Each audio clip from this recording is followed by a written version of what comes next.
Queridos, e eu quero compartilhar com vocês um texto que o Senhor tem falado muito em meu coração estes dias. Tem como base João capítulo 6, os versos 68 e 69. Evangelho de João capítulo 6, os versos 68 e 69. Que diz o seguinte: Simão Pedro lhe respondeu: Senhor, para quem iremos? Tu tens as palavras de vida eterna. Nós cremos e sabemos que és o Santo de Deus. Vou repetir. Simão Pedro lhe respondeu: Senhor, para quem iremos? Tu tens as palavras de vida eterna. Nós cremos e sabemos que és o Santo de Deus. Vamos orar, feche os seus olhos, por favor.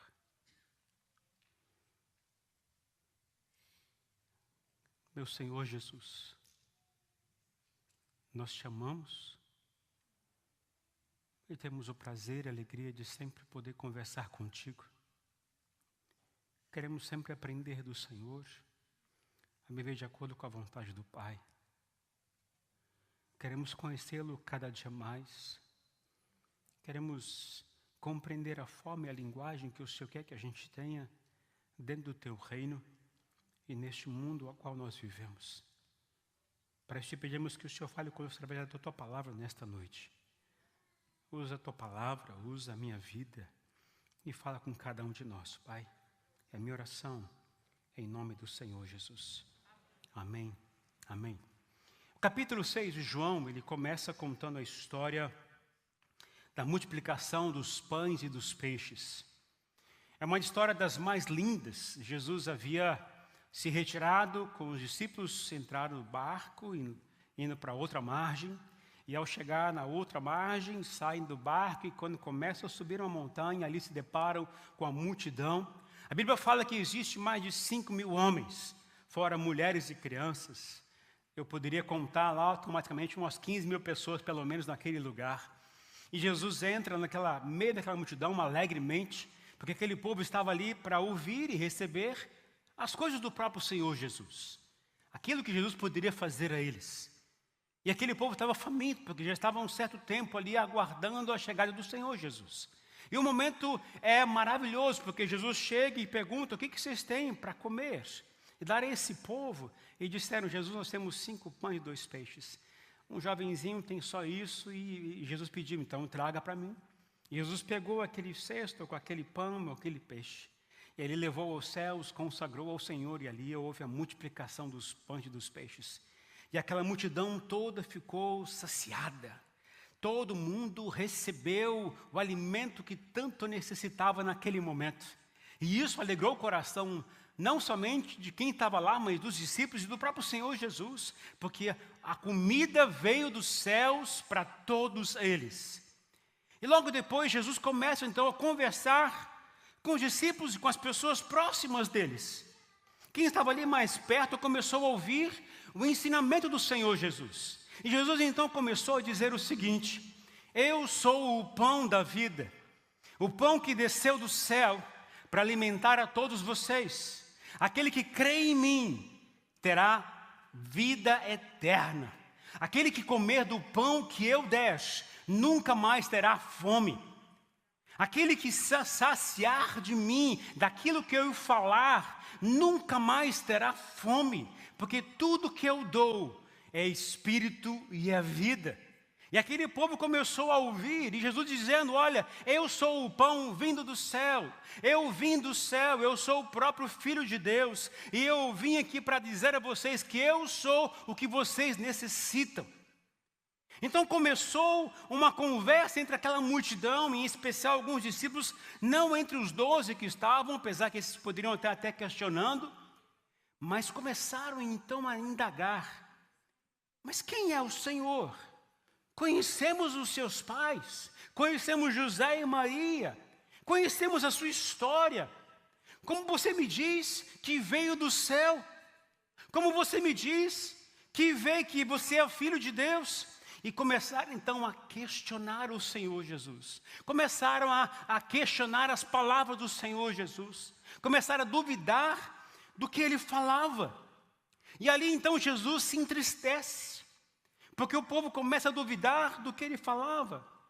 Talvez, como muitos de nós fazemos quando Deus fala algo conosco, quando Deus ministra o nosso coração, toda vez que eu começo a duvidar do que Jesus falou, começo a questionar o que Ele revela para nós, nós começamos a entristecer o coração do nosso Senhor. Então, naquele momento onde Jesus estava começando a ficar entristecido por ver a reação das pessoas naquele lugar, Jesus percebe que um certo grupo de pessoas começam a abandonar aquele lugar, a largar-se ao Senhor Jesus, a sair da presença do Senhor Jesus, a abandonar o caminho de Jesus. E aquilo deve ter angustiado mais ainda ao Senhor. Mas então ele vira para trás e olha para os seus 12 discípulos, aqueles que o Pai lhes disse, olha, chama essas pessoas. Jesus disse para essas pessoas, e vocês? Também não vão embora, não vão me abandonar? E vocês não vão largar também agora o barco? E vocês também não vão me deixar para trás? Não vão me abandonar, esquecer tudo que eu falei? Isso é algo que mexe talvez com muitos de nós. Talvez a gente não se dê conta do que Jesus está fazendo e falando com cada um de nós, às vezes no dia a dia. Jesus às vezes pergunta, e vocês? Também vão me abandonar porque escolheram outro caminho? Vocês também vão me esquecer, ou vão escolher um outro caminho? Não é aquele que eu propus para vocês? Vocês vão me abandonar. E nesta hora, então surge Pedro, um dos discípulos mais impulsivos, mas que mais teve impressões divinas, celestiais. E Pedro disse para Jesus nessa hora, Senhor, para quem iremos? Tu tens as palavras de vida eterna. Senhor, para quem iremos? Tu tens as palavras de vida eterna. Sabe o que eu começo a aprender aqui, queridos? Existem 3 verdades importantes nessa história. A primeira verdade importante é que Jesus, Ele é o pão da vida para os que creem nele. Jesus, Ele é o pão da vida para aqueles que creem nele. Para os que não creem, Jesus não serve para nada. Para aqueles que não o desejam, o que Jesus oferece não tem valia, não tem importância. A segunda verdade que eu aprendo é que desejar apenas o alimento perecível, aquilo que o mundo oferece, é como rejeitar o alimento espiritual dado por Jesus. Quando eu desejo apenas o que o mundo oferece, eu estou dizendo ao Senhor Jesus, eu não quero ao Senhor, eu quero apenas aquilo que é perecível. Aquilo que é para hoje somente. Talvez me faça pensar, e Jesus deve ter falado sobre isso, aquela multidão.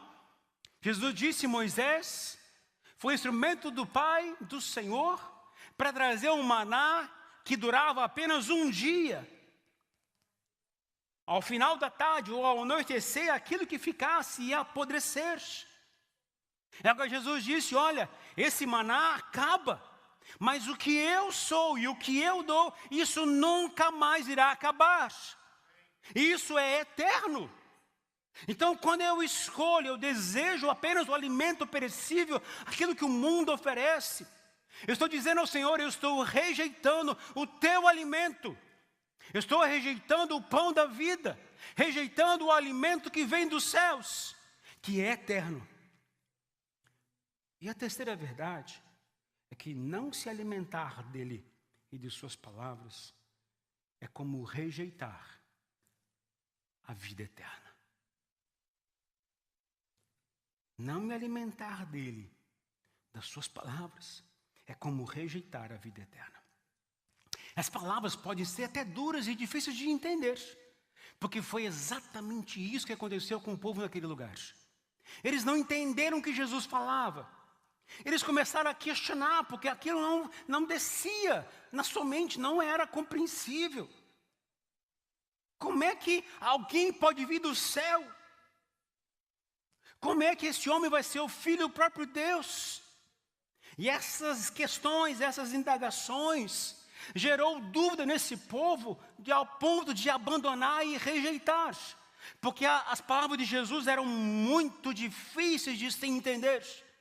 Assim como nós muitas vezes, quando não entendemos o que Jesus fala, o que a gente faz? Isso aqui não é para mim. Quando nós não entendemos a palavra do Senhor, o que a gente faz? A gente muda o capítulo, a gente vai atrás somente de promessas bíblicas. Quando a gente não entende o que o Senhor fala, o que a gente faz? A gente abre mão daquele entendimento, não vai pesquisar, não vai tentar entender. E aí a gente faz o que essas pessoas fizeram. Isso não faz sentido, isso não tem lógica, isso não é próprio para a gente compreender como homem. E a palavra do Senhor diz claramente, as coisas espirituais, elas são discernidas espiritualmente. Não é na lógica humana, mas é na linguagem da fé que o Senhor quer que a gente tenha. Essa é a forma como o Senhor quer que a gente compreenda as revelações do Senhor Jesus. Mas Pedro disse claramente, Pedro disse ao Senhor, Senhor, para quem iremos? Somente Tu tens as palavras da vida eterna. É como se dissesse, Senhor, tudo que o Senhor faz, tudo que o Senhor é, tudo que o Senhor fala, me dá um norte para a minha vida, dá uma direção para o rumo para a minha vida. Tudo que o Senhor ensina, tudo que o Senhor fala, é tudo que eu necessito para viver a vontade do Senhor. Tudo vem do Senhor. E o texto não para aí, queridos. Existe uma compreensão maior que Pedro disse. Pedro diz claramente, nós cremos e nós sabemos que Tu és o Santo de Deus. Ou seja, nós cremos que Tu és o Cristo, o Messias, o Filho de Deus. Pedro declarou para todo mundo, nós sabemos quem o Senhor é. Nós sabemos e nós cremos que Tu és o Filho do Deus vivo, o Santo de Deus, o Santo de Israel. Nós cremos, nós sabemos que Tu és tudo isso. E saber isso não muda as pessoas, mas crer no que a gente conhece muda a gente. Quando eu não me posiciono de acordo com aquilo que o Senhor me ensina, o que acontece comigo? Eu me perco, porque eu apenas estou ouvindo. É como se apenas estivesse vindo à igreja, ouvir uma palavra e sair e nada mudar na minha vida. Agora, quando eu ouço a palavra dele, e eu creio no que ele falou, e creio no que ele está revelando, e isso tem o poder de modificar e mudar completamente a minha vida. É isso que Pedro disse. Eu creio. Para quem nós iremos? Tu tens as palavras de vida eterna. Agora eu quero pedir que vocês me acompanhem na leitura, lá do livro de Apocalipse. Apocalipse capítulo 3, os versos 14 até o 22. Apocalipse capítulo 3, os versos 14 até o 22.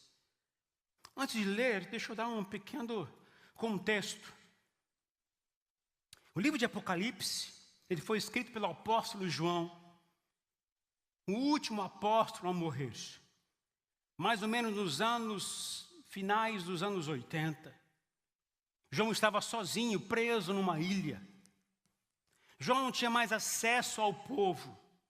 João não tinha mais acesso às pessoas a qual ele estava ensinando a palavra de Deus. Mas ele tinha acesso às revelações celestiais. Naquele momento, o próprio Senhor Jesus apareceu-lhe mais uma vez. E quando lhe apareceu, ele caiu no chão como que morto. E o anjo do Senhor o tocou, ele voltou a erguer, e o Senhor disse, escreve o que eu vou lhe mostrar de agora em diante. Porque o que eu vou te revelar não é referente àquilo que já aconteceu, mas o que irá acontecer. Eu vou te revelar as coisas do fim dos tempos. Eu vou te revelar o que está nos céus, como eu vejo as coisas da ótica de Deus. E escreve isso às igrejas. Que igrejas? As igrejas da Ásia Menor. Éfeso, Pérgamo, Tiatira, Esmirna, Laodiceia, Filadélfia, ou seja, escreve para essas igrejas e anuncia tudo o que eu estou lhe revelando. E para cada uma dessas igrejas, há uma orientação clara, há uma direção clara do propósito de Jesus falar a elas. E o capítulo 1 de Apocalipse, lá revela que Jesus está andando por entre as igrejas, está no meio das igrejas, está andando no corredor central. Jesus está lá vendo cada uma dessas pessoas, vendo cada uma dessas igrejas, olhando cada uma das pessoas que estão vivendo e convivendo nessas igrejas. Jesus está olhando com detalhes. E então ele começa a dizer o seguinte: anuncia ao anjo da igreja e à igreja essas palavras. Então, para cada igreja há uma orientação. E eu vou me deter hoje apenas ao capítulo 3, verso 14 até 22, que é a igreja de Laodiceia. Olha o que Jesus disse a esta igreja. Verso 14 diz: ao anjo da igreja em Laodiceia escreva: estas são as palavras do Amém, a testemunha fiel e verdadeira, soberano da criação de Deus. Conheço as suas obras. Sei que você não é frio nem quente. Melhor seria que você fosse frio ou quente.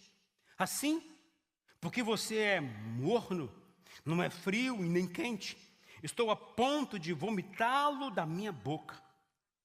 Você diz: estou rico, adquiri riquezas e não preciso de nada. Não reconhece, porém, que é miserável, digno de compaixão, pobre, cego e que ainda está nu. Dou este conselho: compre de mim ouro refinado no fogo e você se tornará rico. Compre roupas brancas e vista-se para cobrir a sua vergonhosa nudez. E compre colírio para ungir os seus olhos e poder enxergar. Eu repreendo e disciplino aqueles que eu amo. Por isso, seja diligente e arrependa-se. Eis que estou à porta e bato. Se alguém ouvir a minha voz e abrir a porta, entrarei e cearei com ele, e ele comigo.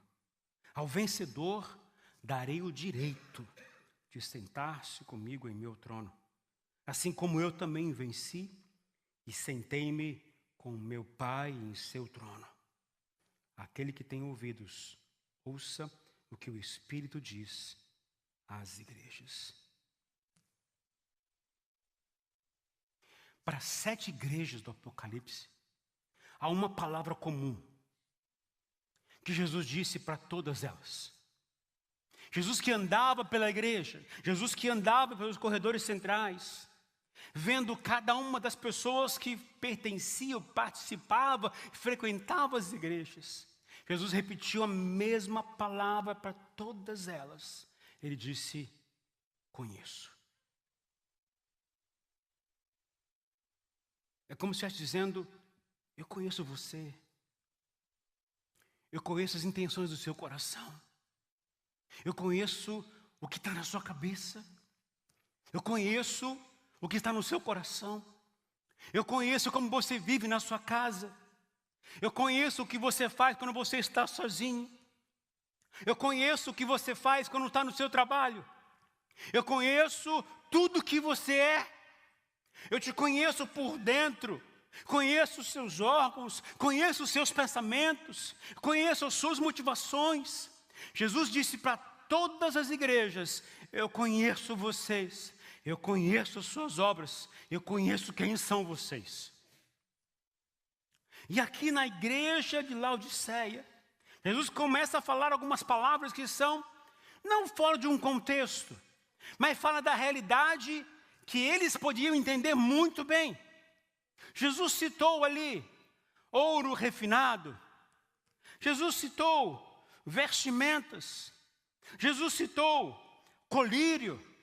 Jesus citou água quente, fria, morna. São linguagens que a gente pode tentar entender de várias formas. Mas Jesus falou dentro de um contexto que esse povo podia entender, que tinha a ver com a sua geografia, com o seu contexto, com a realidade a qual viviam lá em Laodiceia. Quando se falava em quente, frio e morno, está se referindo ao contexto geográfico que tinha naquelas cidades. A Laodiceia é uma cidade como se estivesse num vale. E existem duas montanhas ao lado. A distância entre as montanhas, ou seja, existem 3 cidades naquela região. Que essas 3 cidades estão separadas em torno de 9 quilômetros cada uma delas. Num lado de uma montanha existe a cidade de Hierápolis. No outro lado da montanha, a cidade de Colossos. E embaixo está a cidade de Laodiceia. A cidade de Hierápolis é um lugar onde tem uma mina, ou seja, uma pedra, uma rocha branca, que você olha primeiramente, parece que é uma neve, mas na verdade você vê lá que é um minério. É algo que produz daquela região. Mas não somente isso. Essa cidade produzia nas suas minas águas quentes. Como no Brasil tem a Caldas Novas, que são as pessoas vão naquelas cidades, porque tem águas quentes, as pessoas entram naqueles lagos, entram naqueles lugares para se banhar, porque sabiam que a água quente poderia produzir cura física, cura terapêutica, poderia produzir uma bênção no seu físico e um alívio de dor. A cidade de Hierápolis, uma cidade que produzia, que tinha minas de águas quentes. As pessoas iam lá, porque sabiam que lá iam ter cura. Uma cidade boa para se ir, para se abençoar as pessoas com aquilo que poderia produzir. A cidade de Colossos, em contrapartida, não produzia águas quentes, mas suas minas produziam águas geladas, frias demais, mas que também tinha uma serventia de cura física. Ao mesmo tempo que você tem água quente em Hierápolis, você tem água fria em Colossos, onde as pessoas em lá também procuravam cura física e eram abençoadas fisicamente. A Ásia Menor inteira vinha para aquelas cidades e ainda vão até hoje atrás das águas quentes e águas frias. Eu tive o privilégio, eu e o João tivemos o privilégio de conhecer Hierápolis. Vocês irmãos viram, ano passado nós fomos para lá, conhecemos as cidades próximas da Ásia Menor, as 7 igrejas do Apocalipse cidades, nós fomos lá conhecer. E nós entramos na água, que era quente, que ia com o tempo, ia se esfriando. Ficamos lá e vimos que isso era verdade. Mas em Laodiceia ficava no vale, lá embaixo. Devido ao aqueduto, as águas quentes de Hierápolis desciam, e as águas frias de Colossos desciam, e quando desciam se cruzavam, e quando se cruzavam viravam águas mornas, e chegava para a cidade de Laodiceia. Essas águas não tinham serventia alguma, não curavam, não podiam beber dela, não traziam benefício nenhum àquelas pessoas. E as pessoas ao tomar até tinham ânsia de vômito, porque é horrível. Já tomou água morna? É horrível tomar água morna. Você fica meio que enojado, não é legal. Essas águas é o que chegava na cidade de Laodiceia. E Jesus disse para essa igreja de Laodiceia: quem dera vocês fossem crentes, ou seja, tivesse uma serventia para o povo. Quem dera vocês vivessem algo que trouxesse bênção ao povo, trazendo cura, mudança de vida. Quem dera vocês fossem que nem Colossos, frios, porque também tem benefício às pessoas. traz a bênção da cura para as pessoas também. Mas vocês são como mornos, e eu estou a ponto de vomitar vocês. Vocês não servem para nada, não tem nenhuma serventia. Jesus está fazendo o que com tudo isso? Trazendo um diagnóstico. Aí depois ele muda, sai da linguagem de água quente, fria e morna, e vai falar do ouro. Por que ele falou de ouro para Laodiceia? O que tinha em Laodiceia? Laodiceia era a segunda maior cidade da Ásia Menor daquela época. Um dos maiores centros bancários da região toda da Ásia Menor. Havia muita riqueza naquele lugar. E Jesus disse, olha, vocês se acham, vocês se sentem orgulhosos pela riqueza que vocês têm, pelo conforto que vocês têm, pelo bom acesso às coisas boas que vocês têm. Mas vocês são, na verdade, pobres espiritualmente. Vocês podem ter tudo do bom e do melhor humanamente falando, mas são pobres espiritualmente. Depois Jesus falou sobre vestimentas, roupas. Por que Jesus citou isso? Porque a cidade de Laodiceia era um dos maiores centros têxteis, um dos maiores centros de produção de roupa da Ásia Menor. As pessoas viajavam a longas distâncias para poder comprar roupa naquela cidade. Preço mais barato, produção em massa. Chegava lá e comprava as melhores roupas que se tinha no mercado de toda a Ásia Menor. E Jesus disse, vocês podem se orgulhar de ter tudo isso, vestimentas excelentes. Mas vocês são e estão nus espiritualmente. E Jesus então começa a falar do colírio. Laodiceia era um dos maiores centros de clínicas oftalmológicas. As pessoas iam das cidades porque lá tinham um grande centro cirúrgico para tratar dos olhos. As pessoas iam lá para serem curadas dos olhos, porque existiam muitas clínicas na cidade. E Jesus disse, vocês podem se orgulhar de ter tudo isso, mas vocês são cegos espiritualmente. O que Jesus está fazendo?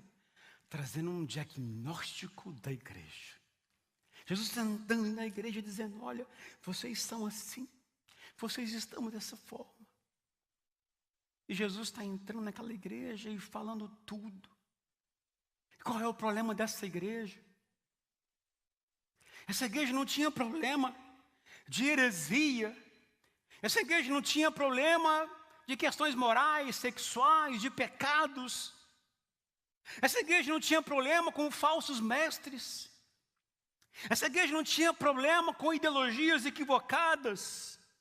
Essa igreja não tinha problema com as questões liberais da sociedade, como existia em Corinto, como existia em Éfeso. Essa igreja, sabe o que ela faltava? Pensa numa igreja boa, a igreja de Laodiceia. Aos olhos humanos, uma igreja ótima para frequentar. Próspera, rica. O pessoal se veste bem. O pessoal tem uma boa visão. O pessoal tem conforto nas suas vidas. Pensa numa igreja boa para se frequentar. Tem um bom pastor. Tem uma boa equipe de louvor. Tem um bom ministério de infantil. É uma igreja que tem tudo do bom e do melhor. Mas o diagnóstico de Jesus é totalmente o contrário. Totalmente o contrário. É uma igreja sem fervor espiritual. Uma igreja sem paixão por Jesus. Uma igreja que não ama o Senhor Jesus. Uma igreja que está prazerosa, tem prazer em conviver juntos, como uma grande família. Mas é uma igreja que deixa lá de fora a pessoa mais importante, o Senhor Jesus. Sabe, queridos, uma igreja que despreza Jesus, não faz nem sentido de existir. Os versículos 20, o versículo 20 e 21 traz a grande verdade. Jesus disse no versículo 20, eis que eu estou à porta e bato. Se alguém ouvir a minha voz, me permitir entrar, eu vou entrar, eu vou ceiar com vocês, e vocês vão ceiar comigo. Jesus dá um diagnóstico claro. Uma igreja que ama viver junto, mas é uma igreja que não ama o Senhor da igreja. Uma igreja que ama conviver e viver as coisas maravilhosas juntas, mas ela não ama o Senhor da igreja. E Jesus, então, por amar essa igreja, não rejeita a igreja, não despreza a igreja, não põe a igreja no inferno. O que Jesus faz? Jesus vem e disse, eu vou repreender, eu vou disciplinar a igreja que eu amo. Eu vou chamar vocês no lugar e vou dizer, olha, preste atenção, meus filhos. Eu amo vocês, mas eu vou corrigir vocês. Vou ter que começar a colocar algumas coisas em ordem na vida de vocês. Talvez alguns vão passar algumas dificuldades para que possa voltar o seu coração para mim. Talvez a igreja vai passar lutas porque, como se esqueceu de mim, nas lutas as pessoas se lembram de Jesus e aí se voltam para Jesus. Talvez alguns casais vão passar uma crise conjugal grande que jamais viveu. Mas para quê? Porque quando estão em crise as pessoas se voltam para Jesus. Talvez alguns que se acham abastados estão no conforto financeiro. Jesus vai dizer, deixa eu dizer quem é a sua fonte. Não é você, não é o seu trabalho, não é o seu país. Sou eu, o Senhor dos senhores. Vou deixar vocês passarem um sufoco na área financeira, para que vocês possam me buscar. Jesus vai repreender essa igreja, vai ensinar essa igreja, vai disciplinar essa igreja, porque Ele ama essa igreja.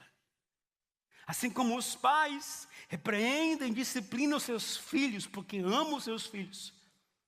Assim Jesus faz com a igreja a qual Ele ama.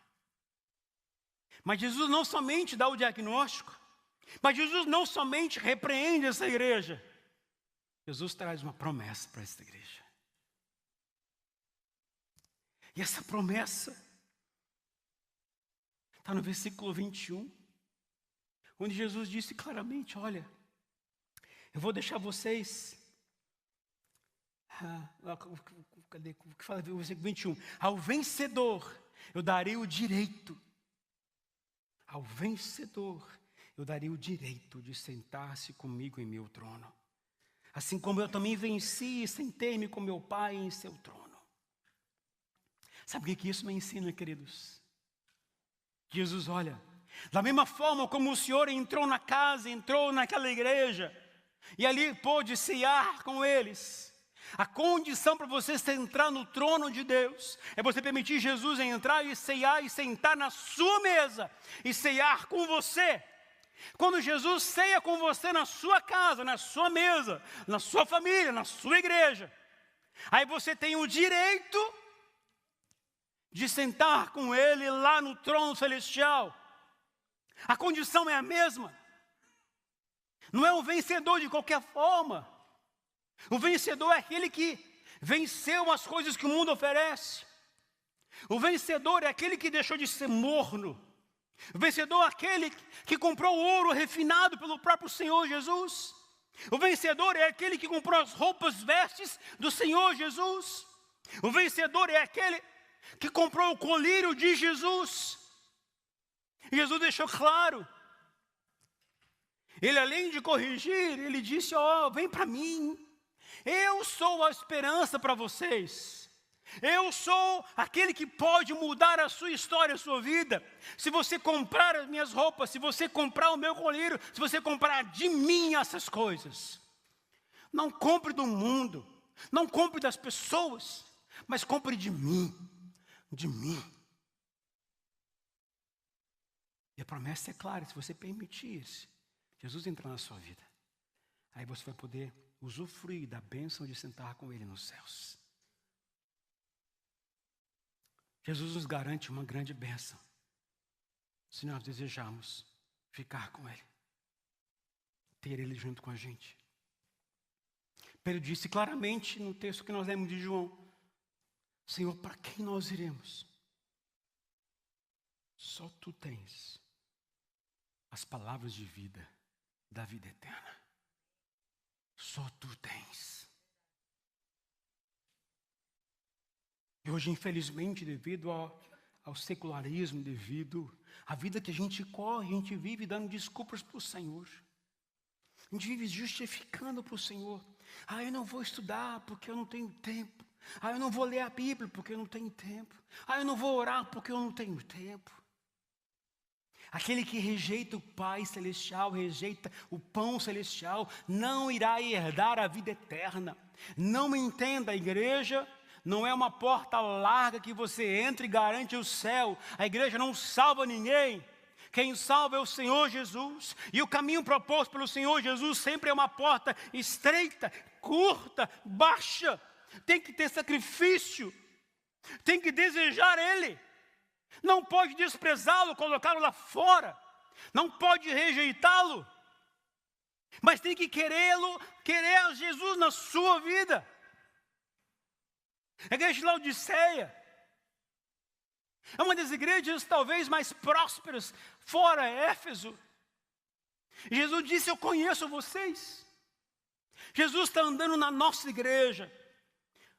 Está vendo quem nós somos. Está vendo você. Qual é o diagnóstico que Ele dá para a nossa igreja? Qual é o diagnóstico que Ele dá da sua própria vida? Qual é o diagnóstico que Ele apresenta de você?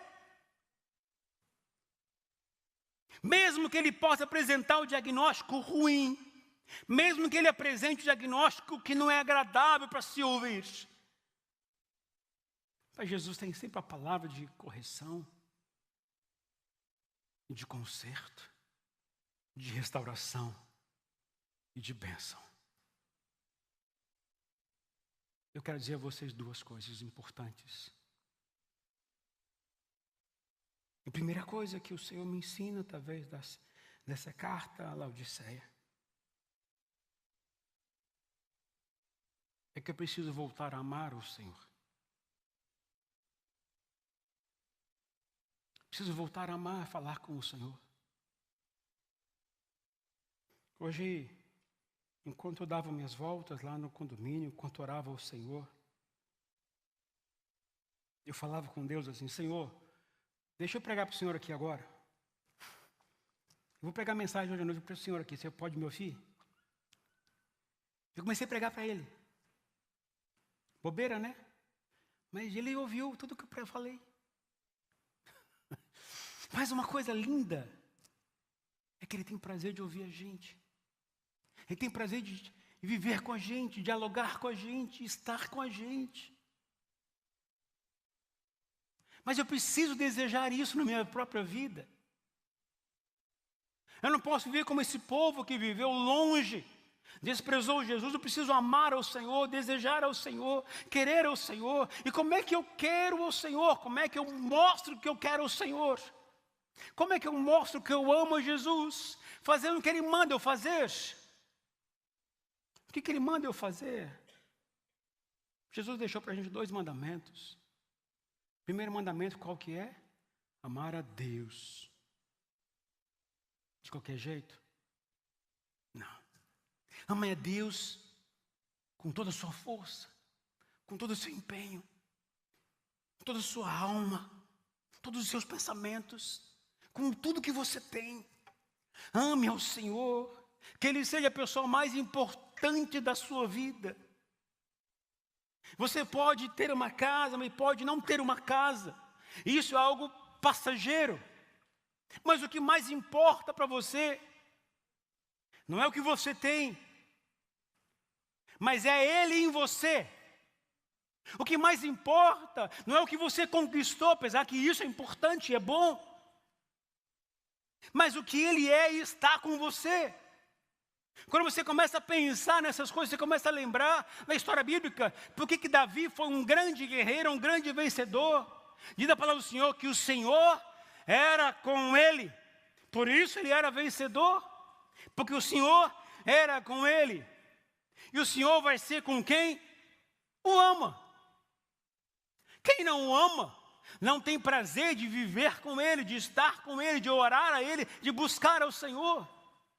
Você tem um quartinho que você fala com Deus? Jesus disse claramente, tem o seu quarto secreto, me busque em secreto, que meu Pai que te vê em secreto, te recompensará em secreto.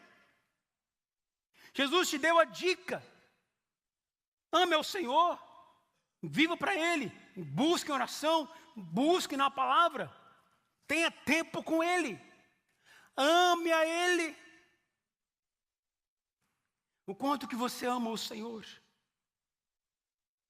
A igreja de Laodiceia disse claramente. Jesus disse para essa igreja, vocês me deixaram de lá de fora. Quando eu começo a ler esse texto, isso dói meu coração. Porque quantas vezes eu deixei Jesus lá de fora?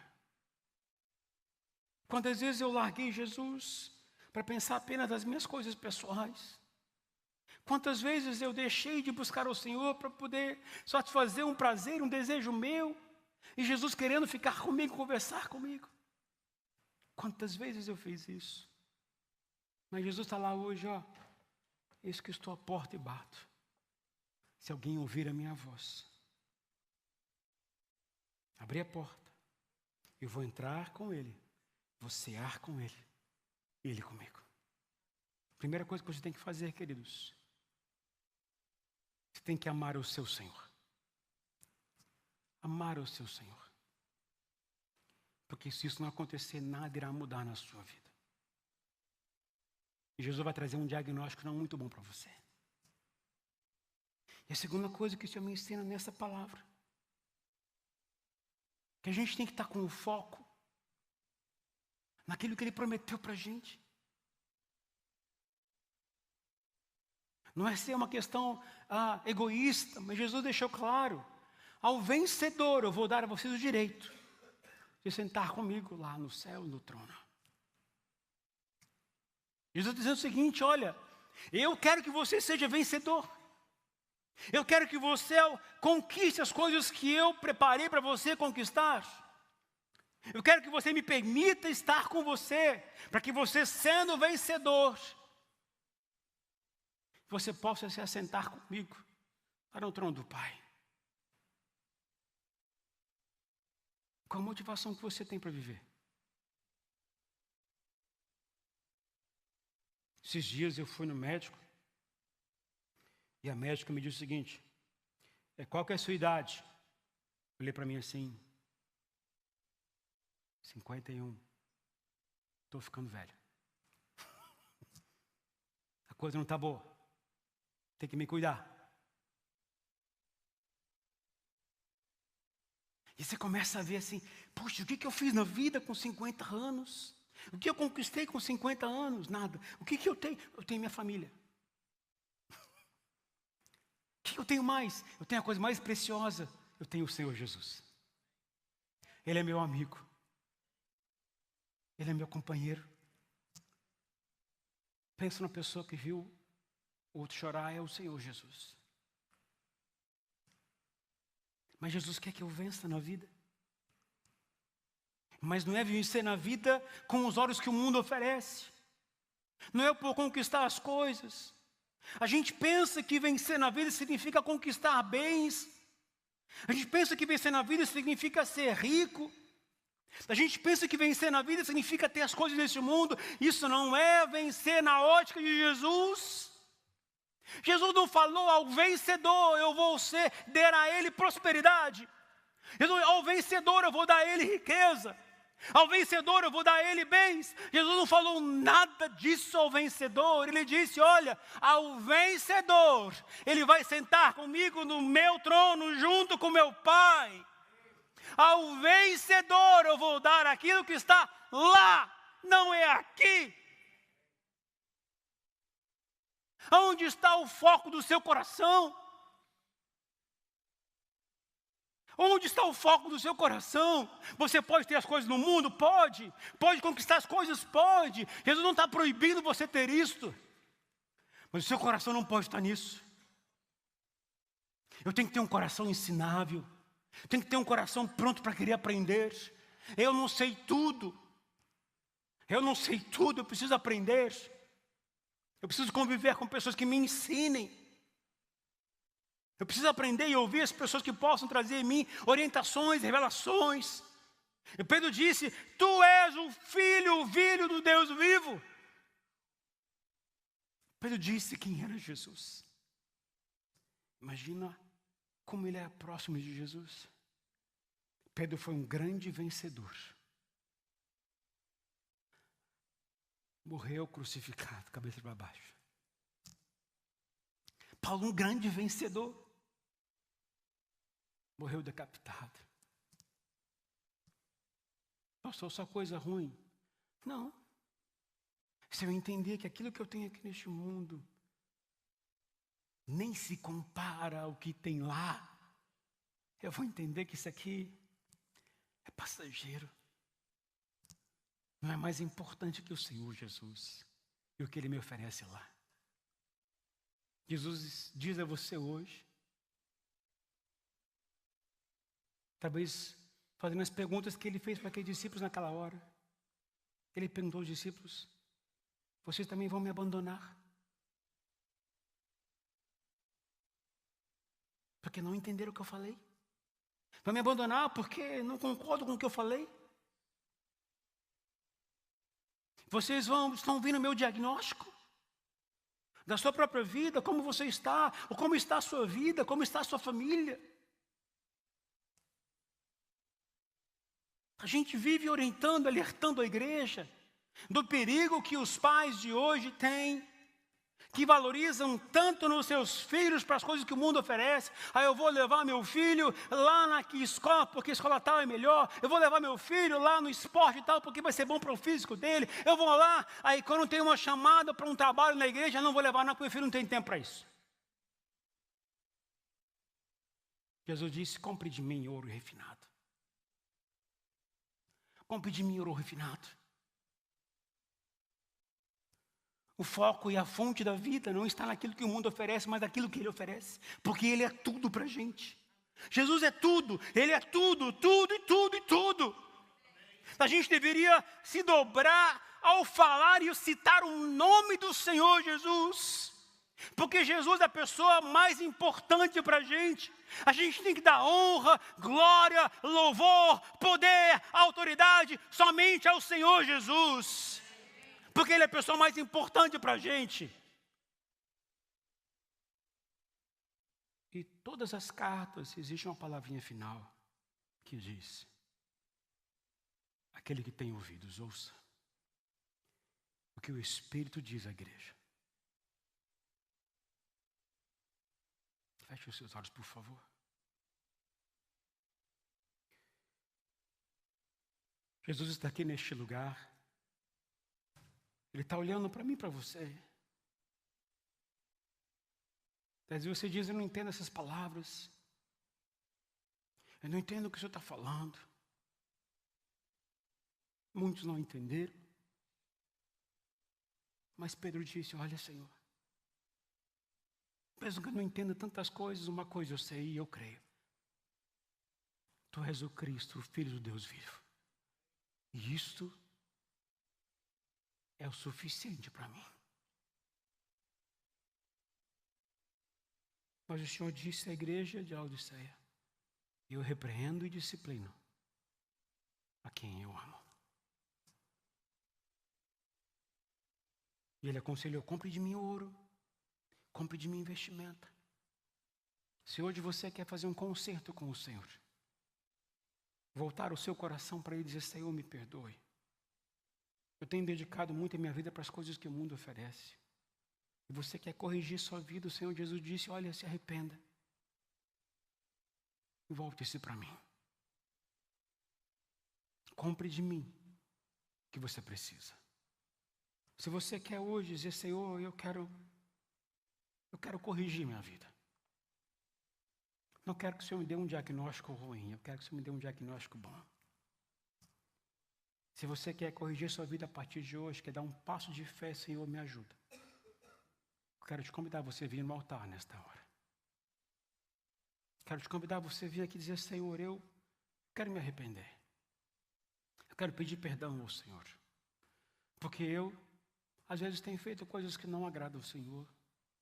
Algumas vezes tenho largado o Senhor de fora, na minha própria vida, vivendo a minha vida independente do Senhor.